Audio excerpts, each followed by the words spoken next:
I found that nothing in life is worthwhile unless you take risks.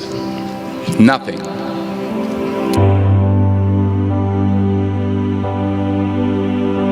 Nelson Mandela said, "There is no passion to be found playing small and settling for a life that's less than the one you're capable of living." Now, I'm sure in your experiences in school and applying to college and picking your major and deciding what you want to do with life, I'm sure people have told you to make sure you have something to fall back on. Make sure you got something to fall back on, honey. But I never understood that concept, having something to fall back on. If I'm going to fall, I don't want to fall back on anything except my faith. I want to fall forward. I figure at least this way I'll see what I'm going to hit. Fall forward. This is what I mean. Reggie Jackson struck out 2,600 times in his career, the most in the history of baseball. But you don't hear about the strikeouts. People remember the home runs. Fall forward. Thomas Edison conducted 1,000 failed experiments. Did you know that? I didn't know that. Because the 1,001st was the light bulb. Fall forward. Every failed experiment is one step closer to success. You've got to take risks, and I'm sure you've probably heard that before, but I want to talk to you about why that's so important. First, you will fail at some point in your life. Accept it. You will lose. You will embarrass yourself. You will suck at something. There's no doubt about it. And I know that's probably not a traditional message for a graduation ceremony, but hey, I'm telling you, embrace it, because it's inevitable. And I should know. In the acting business, you fail all the time. Early on in my career, I auditioned for a part in a Broadway musical. Perfect role for me, I thought, except for the fact that I can't sing. So I'm in the wings, I'm about to go on stage, but the guy in front of me, he's singing like Pavarotti. He's just, and he's just going on and on and on, and I'm just shrinking, I'm getting smaller and smaller. So I come out with my little sheet music, and it was I hand it to the accompanist, and she looks at it and looks at me and looks out at the director and is like, all right.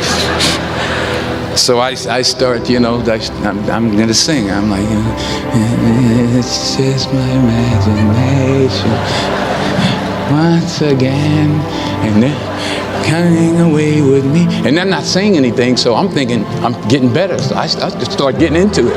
It was just my imagination. Running. They say, oh, yeah, thank you very much, Mr. Washington, thank you. So I assumed I didn't get the job. But the next part of the audition, he called me back. The next part of the audition is the acting part of the audition. So I'm like, hey, okay, maybe I can't sing, but I know I can act. So they pair me with this guy, and again, I didn't know about musical theater. And musical theater is big, so they can reach everyone all the way in the back of the stadium. And I'm more from a realistic, naturalistic kind of acting where you actually talk to the person next to you. So I don't know what my line was. My line was, well, hand me the cup. And his line was, well, I will hand you the cup, my dear. The cup will be there to be handed to you. I said, oh, okay. Well, should I give you the cup back? Oh, yes, you should give it back to me, because you know that is my cup and it should be given back to me. I didn't get the job. But here's the thing. I didn't quit. I didn't fall back.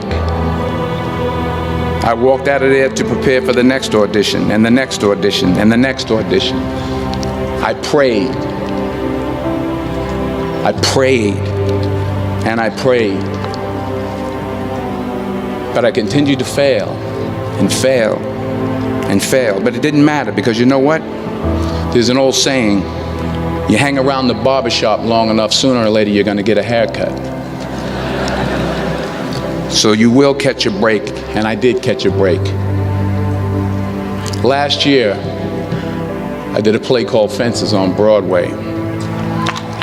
Someone talked about it. Won the Tony Award. And I didn't have to sing, by the way. But here's the kicker. It was at the Court Theater. It was at the same theater that I failed that first audition 30 years prior.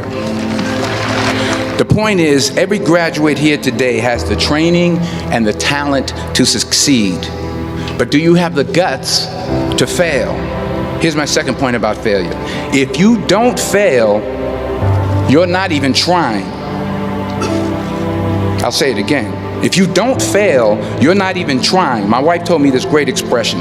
To get something you never had, you have to do something you never did. Les Brown's a motivational speaker. He made an analogy about this. He says, imagine you're on your deathbed, and standing around your deathbed are the ghosts representing your unfulfilled potential. The ghost of the ideas you never acted on, the ghost of the talents you didn't use, and they're standing around your bed, angry, disappointed, and upset. They say, we came to you because you could have brought us to life, they say. And now we have to go to the grave together. So I ask you today, how many ghosts are going to be around your bed when your time comes? You've invested a lot in your education, and people have invested in you. And let me tell you, the world needs your talents, man, does it ever. I just got back from Africa like 2 days ago, so it's a beautiful country, but there are places there with terrible poverty that need help. The world needs a lot, and we need it from you. We need it from you, the young people. So you got to get out there. You got to give it everything you got, whether it's your time, your talent, your prayers, or your treasures. Because remember this, you will never see a U-Haul behind a hearse. You will never see a U-Haul behind a hearse. You can't take it with you. So the question is, what are you going to do with what you have? I'm not talking about how much you have. Some of you are business majors, some of you are theologians, nurses, sociologists, some of you have money, some of you have patience, some of you have kindness, some of you have love, some of you have the gift of long suffering. Whatever it is, whatever your gift is, what are you going to do with what you have? All right, now here's my last point about failure. Sometimes it's the best way to figure out where you're going.